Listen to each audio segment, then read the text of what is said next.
is the most anticipated release of 2022, and for countless people, still the current front-runner for Game of the Year. As of the recording of this video essay, Elden Ring is still in the top 40 most played games globally on Steam, riding on word of mouth from millions of Dark Souls fans across the world. Elden Ring rivals Cyberpunk 2077 as the most awaited video game of recent history. Within the first 3 weeks of release, From Software managed to move 12 million copies of its Magnum Opus, and as of August 2022, Elden Ring has shipped about 17 million units worldwide. With numbers like these, a new multi-entry franchise is practically guaranteed.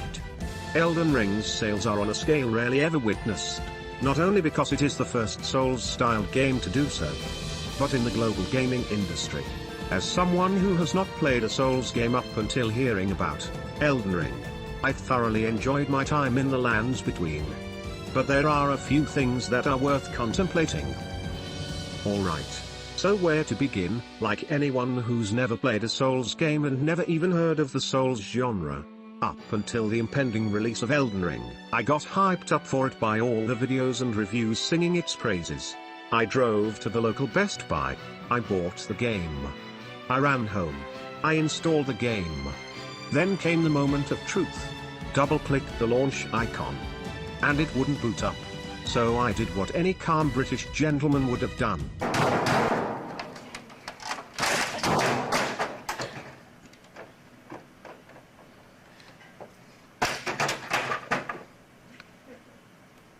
Still wanting my Elden Ring fix, I got back in the car. I drove back to the same exact local Best Buy. I picked up Dark Souls Remastered. I ran home. I installed the game. I double-clicked the launch icon, and spent 2 hours creating a new character and played it for a week straight. I died many times, only to realize putting all your level up points into resistance is utterly meaningless. Then I spent another 2 hours creating another character, and played the game the way you are supposed to, by ignoring the resistance stat completely. After putting Gwyn out to pasture in Dark Souls, I naturally wanted some more. So, after looking up potential solutions on YouTube videos for the previously mentioned Elden Ring launch problem, the game finally started. 2 months after the purchase. After another 2 hours spent creating a character, waking up in a church, walking down a rickety flight of stairs and immediately got killed by some H.R. Geiger-esque humanoid spider monster. It was everything I expected from a continuation of Dark Souls. So, starting off with something negative. After all, I am British. With what I feel is a problem many new players can run into, or have already ran into. Telling newcomers Souls games are difficult throws off people's expectations of how hard the gameplay should be, wherever they are, throughout the progression of the game. If you're new to this series or genre, as am I, what Souls games do, and it seems to be true for the Souls genre as a whole, is how the games indirectly nudge the player to go to certain areas, while avoiding others, depending on your character level. The correct friction, for a lack of a better term, in Souls games, is one of being enthusiastically challenging. What I mean by this is this. In Dark Souls 1, if you turn left in Firelink Shrine at the beginning of the game and jog to the cemetery, the game will be brutally hard. The undead skeletons will slaughter you. This is the game's method of indirectly telling you should not be there. What you should do from the start is run down the stairs into New London ruins. Because God knows that's the correct way to go. Forget about the undead Berg. No. That area is impossibly hard. Just stay in New London ruins and try to run past all the banshees. You'll be fine. Really. Just keep going and completely ignore the undead Berg. Elden Ring is much the same. But for the open world. As you gaze upon the vistas of Limgrave for the first time, you will very likely see a bonfire, or sights of grace, as it is known in the lands between. A white masked NPC, and off in the distance, a rather large and brutish golden knight, on an equally large and equally brutish and equally golden steed. You should go fight him. Immediately. You will trounce him in no time flat. You won't regret it. Don't listen to those naysayers telling you to run past that large genitaliad Greek god who happened to blow out my back 3 nights in a row. Go ahead. Kill him. And if you die, just keep trying. You'll get him eventually. Furthermore, completely ignore the church further up behind him. That is a total death trap. There's absolutely nothing of value in that place. The merchant they're located inside? He's the death trap. Come near him and you'll die. In my purview, the purpose of a reviewer is not to judge a piece of work on whether or not he or she subjectively likes it. Rather, a reviewer should judge a piece of work based on how effective it is in achieving its overall aim. As such, most of what this video contemplates on will be through this framework, and the degrees to which its subordinate features, functions, and scaffolding, as it were, buttresses that aim. As you travel through the lands between, the world of Elden Ring as it is known to its denizens, you'll run across a host of NPC characters, some, such as the previously mentioned death merchants, for purchasing items, some, such as certain knights, cells, skills, and whatever these are, while others will have you embark on their mini-quests. And that's where a potential problem can occur. Side missions initiated 5 hours into the game while you're at character level 20. You may not follow through or even remember, until you're already 80 or 90% of the way through the world of the lands between, and already at character level 110. That is because of 2 things primarily.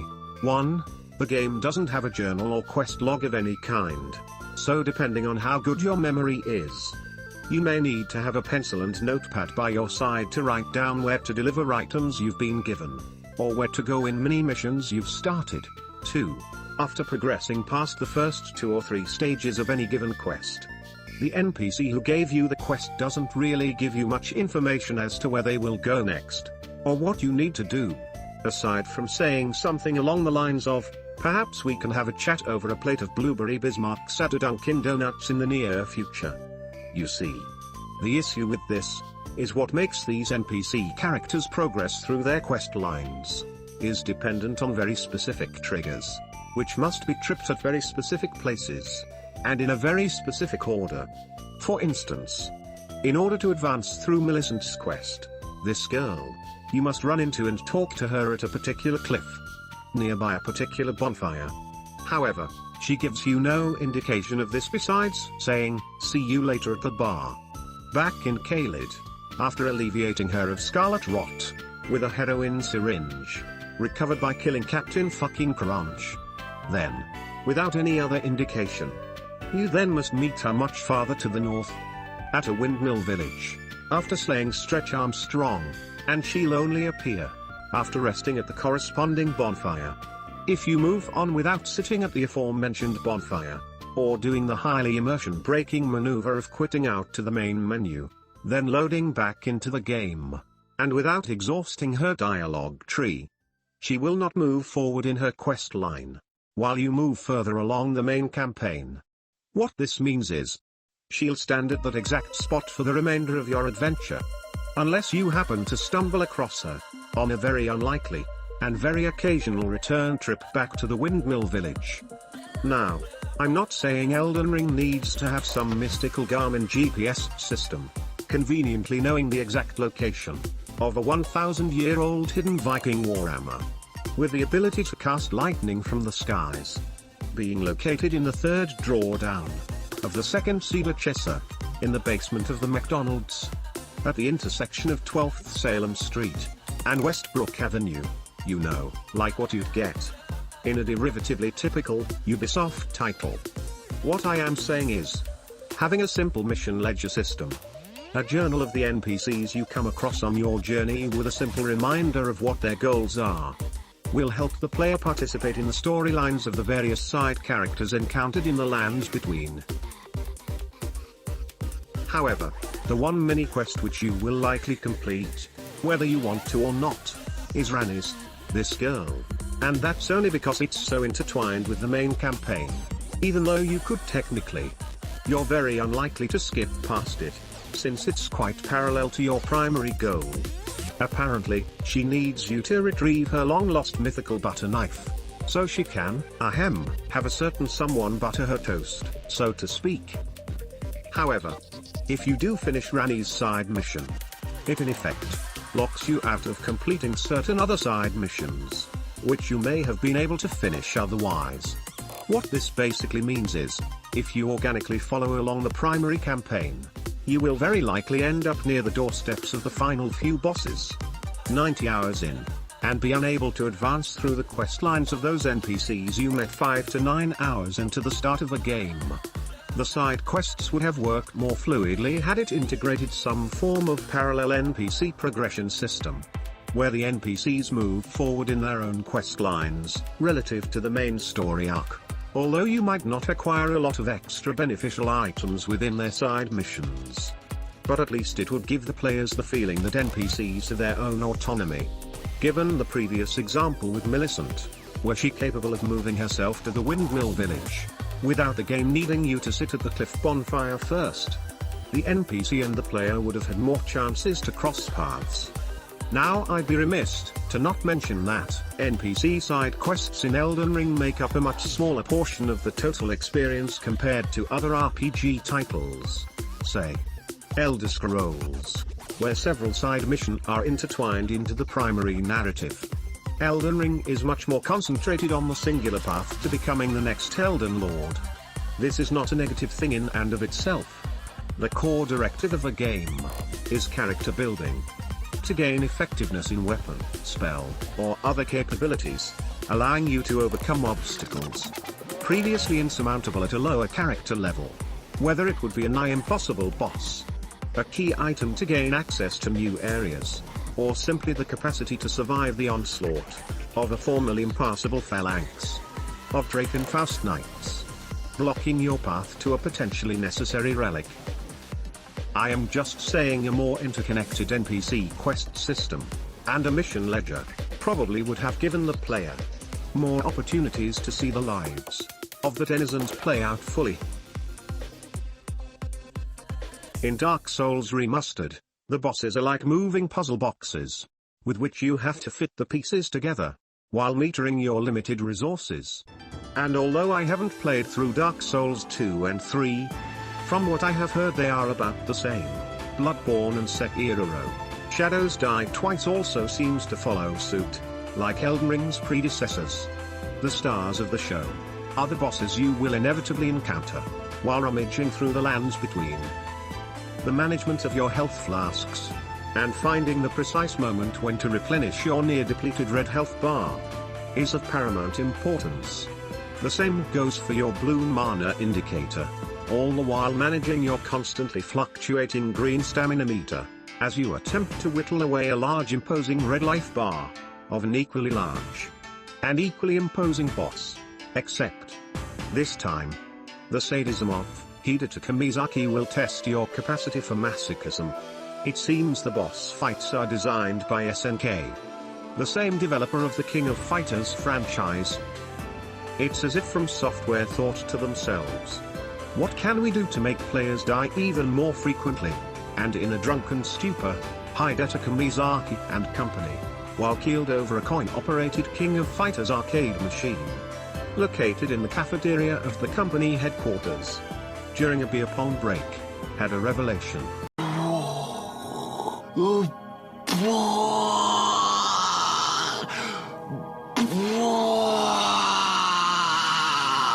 Why don't we call SNK? They make awesome boss fights. Am I right, bro Himes? Now, if you've ever gotten to the boss fights in an SNK fighting game franchise, say, Samurai Showdown, Fatal Fury, The Last Blade, and of course, the King of Fighters, you know what I am talking about. Death in 2 to 4 hits? Check. Attacks that cover 70% of the screen? Check. And require pixel-precise timing to dodge? Check. An infinite super meter that never depletes no matter how many supers or ultras a boss throws out? Check. This is a very large departure from prior Dark Souls entries, wherein the bosses are more akin to Disney animatronic robots, with which you memorize a predetermined series of barrages. The attacks wind up and you die. Then repeat until you start to recognize the patterns in the onslaught. Fighting some bosses in Elden Ring, by contrast, is like fighting Omega Ugal Bernstein from King of Fighters. Endless combos lasting for ages. Genocide cutter. Insane damage. Genocide cutter. Instant flurries. Genocide cutter. Sporadic attack rhythms. Genocide cutter. You get the idea. Crafting has been a staple of open-world games for Lord knows how long. But a new addition to the Soulsborne formula, an alternative of having to purchase bombs, arrows, antidotes, potions, or any other various tools, from merchants located throughout the lands between. Ingredients and materials scattered around the landscape, can be formulated into a host of different items, provided you have acquired the necessary recipe pamphlets, which grant the knowledge of what flowers, mushrooms, or blood-stained feces are needed to craft. Unfortunately, the utility of most of the resulting crafted items will be obsolete by the time you arrived at the halfway point of your campaign. You might ask, why obsolete? Let's take the Altus Plateau, for instance. For most players, this continent will probably be the mid-game. Much of the aggressors in this region have a health bar as robust, if not more so, than some bosses you would encounter in Limgrave or the Weeping Peninsula. Some even more so than a few bosses in Clit bombs. For example, whether they're fire, magic, or lightning, which may give players a certain degree of utility for early game boss and enemy encounters, will eventually lose its effectiveness in regions past the Lakes of Lernia. Now, this would not be much of a problem if the materials for crafting certain tools weren't so much work to acquire. For instance, the medium fire bombs requires a material called the Old Fang wolves, which are some of the weaker predatory animals. Rarely drops this item. A more reliable source for this material can be had by hunting large grizzly bears. However, the effort and risk necessary for farming the Old Fang from these rather stout and frankly dangerous animals renders the medium firebomb futile. You might ask, why futile? The damage difference between a small firebomb and a medium firebomb is perhaps 20% at best. And each Old Fang only transforms one small firebomb into a medium one. One measly bomb. A measly bomb that does maybe 15% more damage on average. For the risk of killing a large, aggressive, predatory animal, large grizzly bears are some of the most hazardous non-boss aggressors in the world of Elden Ring. I am comfortable in saying, they are the most dangerous creatures in Limgrave, with a health bar rivaling some second quarter game bosses, and the offensive capabilities to match. I would go so far as to say, they are even more arduous to fend off than many endgame non-boss enemies. For the sake of argument, let's just say you do collect enough Old Fangs to craft 10 medium firebombs. The maximum possible, as you only have 10 ritual pots to collect in the lands between. And there you are, all proud of yourself for having endeavored through all those large grizzly bear encounters to acquire the 10 necessary Old Fangs for the 10 medium firebombs. You then craft your 10 Molotov cocktails. You can't wait to return to Mistwood Forest in Limgrave, just so you can see the sneering snouts of those respawned large grizzly bears, as you wallop them to Kingdom Come, with your 10 newly minted medieval grenades. Finally, finished with crafting your 10 medium firebombs, beaming with pride, as you assign your newly acquired arsenal to a quick select slot. Then in the distance, out of the corner of your eye, you spot a creature asleep in Mistwood ruins. And what do you know? It's a large grizzly bear. You strut up to the asleep animal, confident in the efficacy of your medieval napalm. You wind up, as if preparing to throw a baseball, then the toss. Anticipation crescendos as your fiery grenade arcs through the cold morning fog of Mistwood Forest. Your eyes widens with bated breath. One moment follows another, each feels like an hour to you.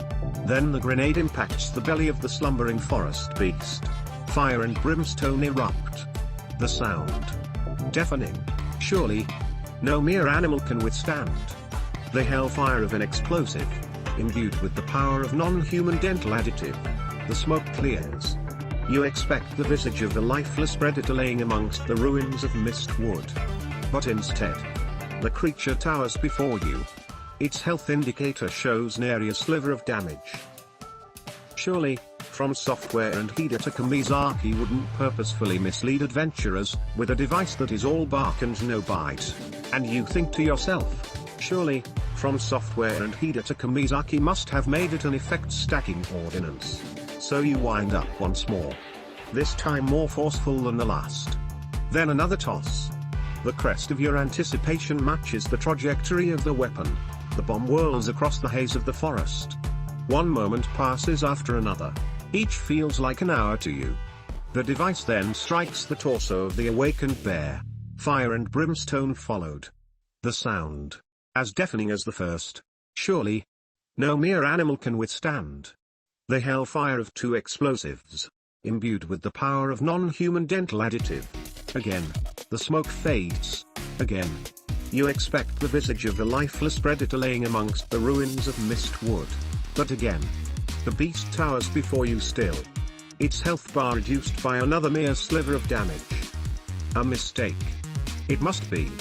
You think to yourself, surely, From Software and Hidetaka Miyazaki wouldn't put players through all this trouble and leave them empty-handed. And once more. You wind up. And once more. You toss. And once more. A Molotov cocktail flies through the dense fog. And once more. The arsenal clash against the fur of the creature. And once more. Fire and brimstone. And once more. The sound. Deafening. But once more. The grizzly bear remains resolute. Its red life bar reduced by just another small sliver. Your stomach sinks. You've been had. As realization for the incredulity of the homemade napalm becomes apparent. One moment passes after another. Each feels like an hour to you. The beast stares at you, as you stare back in disbelief. The predator then lets out a roar which echoes through the land. You, still in disbelief, stand befuddled, as the animal slams its paw against you. Your armor, ineffective. While you shoot backwards through the air, you hear the cackling hysteria of Hidetaka Miyazaki in the back of your mind. Laughing. That someone fell for his designs. Laughing. That some poor fool, you, fell for his trap. Laughing. As you lay there, face planted, limp, and pathetic. There are certain item categories that do maintain their utility throughout the campaign. Foremost among those are the antidotes for various ailments, whether it's poison, scarlet rot, blood loss, etc., or elemental greases to coat your armament, temporarily imbuing your weapon with flame, frost, or lightning-enhancing attributes, so on and so forth. However, as with other Soulsborne titles, as I have heard, the number of potions and medicines available are limited by the amount of crafting materials existing in the world of Elden Ring. Become afflicted by scarlet rot one time too often? Well, too bad. The sacramental bud, an ingredient necessary for the creation of the scarlet rot antidote, does not respawn in the lands between once you harvest them. Therefore, be very judicious in the application of resources, or you will find yourself in late game boss or area encounters, infected by the life-sapping decay of the scarlet rot, unable to alleviate the blight. One major aspect of immersion is the sense the game world does not revolve around you. That you are a mere particle among many, each taking their own paths. That the landscape exists as an independent universe apart from your avatar, and will exist irrespective of your existence. A method of introducing this is to directly inform the player regarding conflicts between different factions, which Elden Ring does. Landmarks littered around the different continents recount to passerbys about the apocryphal Battle of Melania of the Haligtree and Radahn of Caelid. NPC monologues speak of the greed of Godric the Grafted, and such. Another method is to indirectly show the player the conflicts as it happens, which Elden Ring rarely does. Once in a blue moon, will you catch sight of hostile NPCs in combat with one another. If memory serves, while traversing the lands between, I encountered it but to rare 4 times. The most memorable of which was the area leading up to Redmane Castle. As you work your way to the Festival of Radan, exists a bridge under siege just before the fortress. And just before that, are a squadron of Redmane guards staving off an onslaught of giant grotesquely rabid dogs at the delta to the bridge. This spectacle really sells the idea of the environments in Elden Ring as a living, breathing world. This exhibition paints the catastrophes of war as the immense hellscape which Caelid has rotted into, an echoing reminder of the long-ago battle between Melania and Radan. Such a shame then, as the player progresses through the lands between, it is an uncommon sight. 2 or 3 other times, you may see a grizzly bear and wolves in a cove squabble over food, or find generic soldiers and carrion phantoms struggle for control over a section of the Lernian highway. It's hard to fathom, in a world this immense, with this many coalitions jousting to be the king of the hill, that you don't see more strife on your travels. Had conflicts abounded more frequently, more organically, and not just as pre-scripted events, it would have given the environment a much greater depth of believability, and not just the feeling of everything else in the gamescape will act aggressive just to the player character. How does the members of one faction have such certainty other affiliates of another faction aren't hostile, when they are within 120 feet of each other? Even more weirdly, except for the bear and wolf example given above, how does animals of different species not behave aggressively towards one another? But strangely, all animals, and all non-dialogue game world inhabitants, will be combative towards the player avatar once you come within 30 to 60 feet of them. Even when you are adorned in the exact same helmet, armor, greaves, and gauntlets, designating the same denomination as the sovereignty of inhabitants you are moving towards. Can they smell you from 50 feet away? Do tell. If so, the game even has soap available for you. The game even has scavengeable materials, mushrooms more precisely speaking, strewn all about the landscape, from which you can fashion soap. To cleanse yourself no less, in case you are wondering. Were you to fashion, then remove grime and filth accumulated with said soap.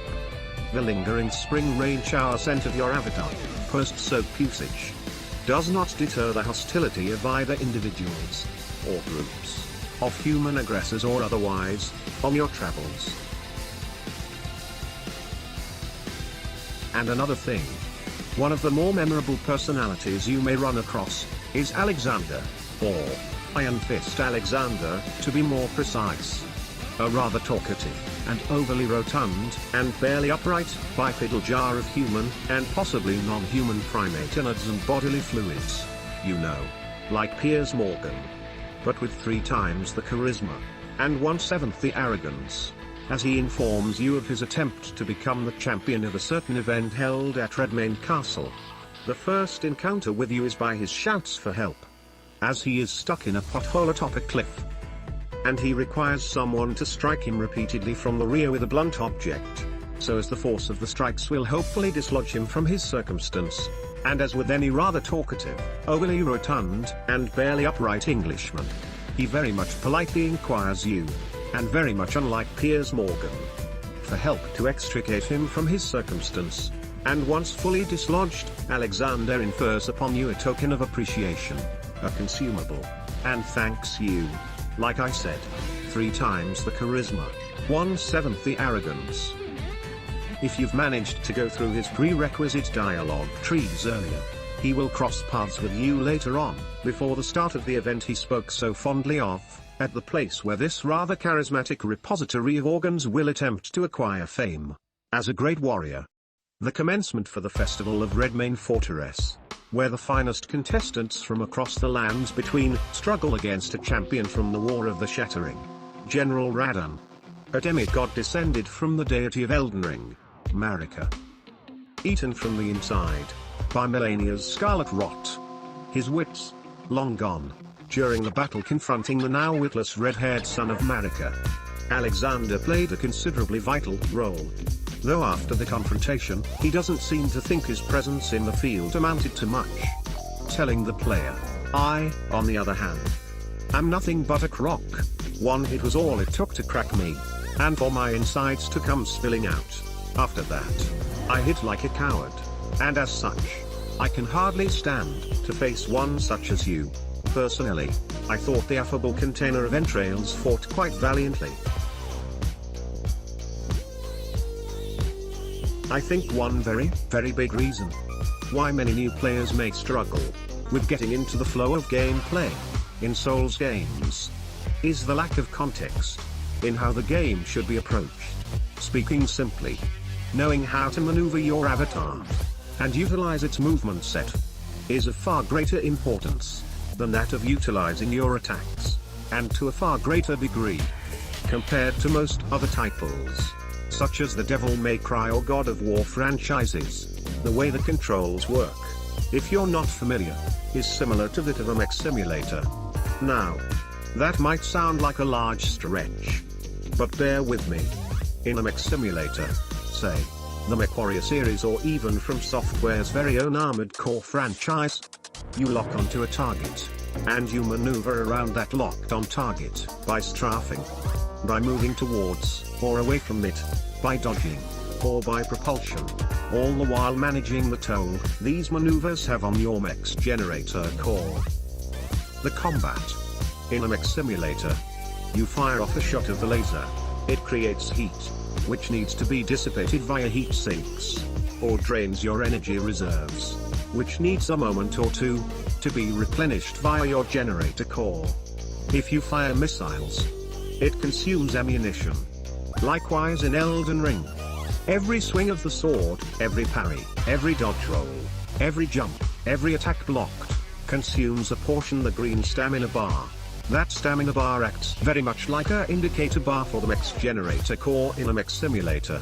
And that stamina bar, as with every other aspect of your avatar, can be increased via point distribution through leveling up, as can your character's life meter, and mana indicator, or focus points as it is known in Elden Ring.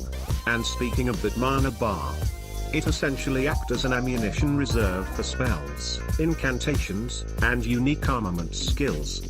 Every spell or incantation cast requires varying degrees of reduction from your mana meter, ranging from a sliver for a simple glintstone bolt from your wizard's staff, to a third, or even half of your mana reserves, were you to cast the scorching breath of flames, bellowing from the jaws of a disembodied head of a dragon.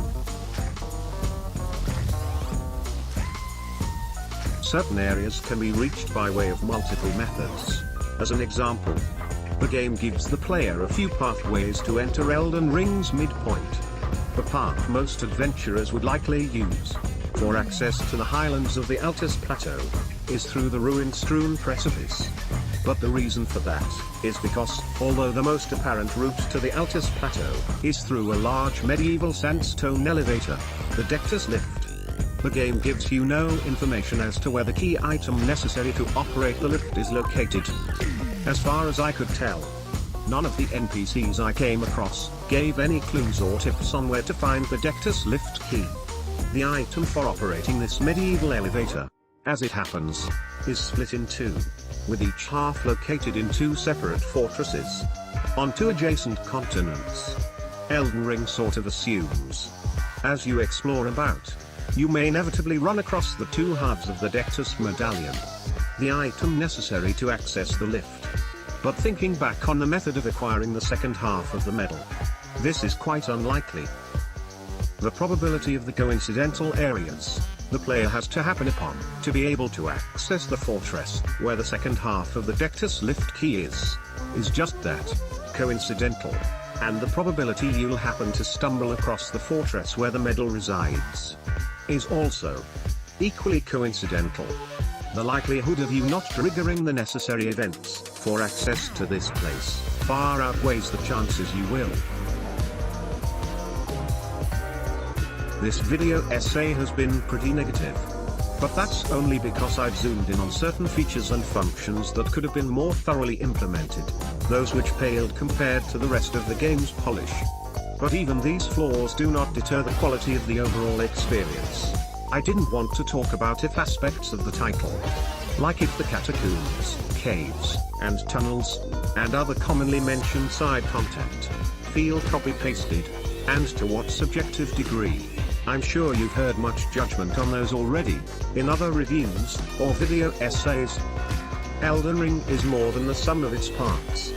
In totality, the world of the Lands Between is a wonderfully realized piece of storytelling. The sights, unforgettable. The music, surging when appropriate, unobtrusive when ambient. The enemies, challenging. The bosses, unforgiving. But if there is a word to describe Elden Ring, it would be touchstone. It stands in a rarefied echelon of titles. A class which includes such luminaries as Metal Gear Solid, Metroid, Warcraft, StarCraft, Gran Turismo, Street Fighter, The Legend of Zelda, Deus Ex, Resident Evil, Grand Theft Auto, Call of Duty, Tomb Raider, Final Fantasy, System Shock, Elder Scrolls, The Witcher, and of course Dark Souls. Games that not only defined their genre, but were generation-defining games which continues to inspire generations since. If you've kept with me this far, thank you. This was a long game and it provided a lot to contemplate. I hoped it was worth your time, and yeah, if you liked this video essay, make sure to subscribe and comment down below. And if you didn't like something I talked about, or didn't like this video essay, also let me know by commenting below. See you around.